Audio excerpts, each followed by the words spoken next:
Welcome to the QuickBooks University. My name is Matt Holtquist, and wanted to show you in this video when you're reconciling your bank account, sometimes you can run into issues with whether it doesn't reconcile or your beginning balance is off. Okay, so this video is going to show you two options to identify where the issues are. All right. So the first issue comes in when you go to reconcile your bank account. Okay, so let's go here and we say reconcile, and let's go to this screen here.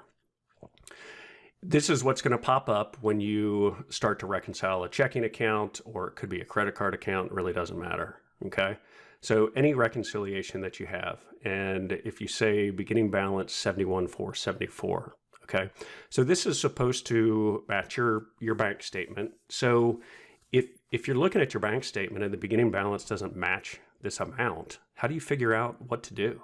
Okay, there is a link here, and it'll take you to help, and it'll kind of walk you through some of the steps. And you do have a couple of options, but a quick and easy, I say, trick or way to identify where the difference is to, let's go ahead and cancel out of this. If you go to reports and go to banking and look for this report, reconciliation discrepancy, okay? And we're going to do it for the checking account. We hit OK. All right, so this report is going to show you the changes to your QuickBooks file to the checking account since the last reconciliation, okay?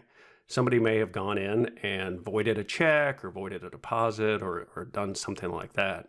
This report's going to show you, okay, look, this was changed, okay? The reconciled amount was $48.10. The effect of the change was $48.10. So your beginning balance is going to be off by $48.10. Okay, so that presents a problem, obviously, and your options are, I would go in and make sure that did clear and look to see why it was voided. All right. And in a different video, I show you how to prevent these problems by putting a password on a previous closed period so that this doesn't happen. But sometimes it still happens. Okay. And you got to figure out, why is my reconciliation beginning balance off? So this will tell you. So generally you're going to go in, if it did clear and it's a legitimate transaction, you're going to re-enter this transaction so that it will balance. Okay, so that's the first thing. All right, now the second thing is, if we go back to our reconciliation here, okay, and let's say that we put in the right ending balance from the bank statement, and we put in all the other information, and we go here and we check everything off, and we see that let's say that these don't clear and we're still off. Okay, we have a difference of $4,500. So in any reconciliation, these have to match.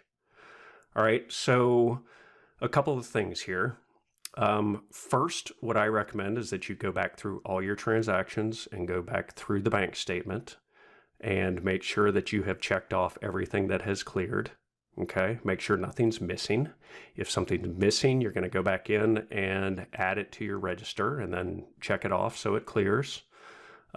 Second, check that beginning balance. If that's on track and everything's there, okay, you should be fine.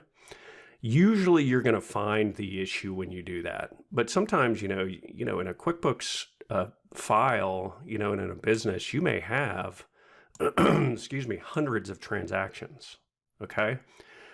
So, the question then becomes, is it okay to enter an adjustment? All right, so if we hit reconcile now, you'll see here there's a discrepancy. You have a couple of options. Click return to reconcile and look for transactions that are on your statement but not in QuickBooks. You can come back to it later. If you've been staring at it for hours and you just can't figure it out, you can leave it, come back later, fresh set of eyes, see if you can find it. Or you can force QuickBooks to match your statement. All right. So this will put an adjustment in your books, and it'll put, either, like an expense called reconciliation discrepancies. I don't recommend this But sometimes, if it's under $10, I mean, it's all relative to the company and how big it is. But if you have a really small difference and it doesn't make sense to go back through the bank statement again to figure out where the problem is, just enter an adjustment.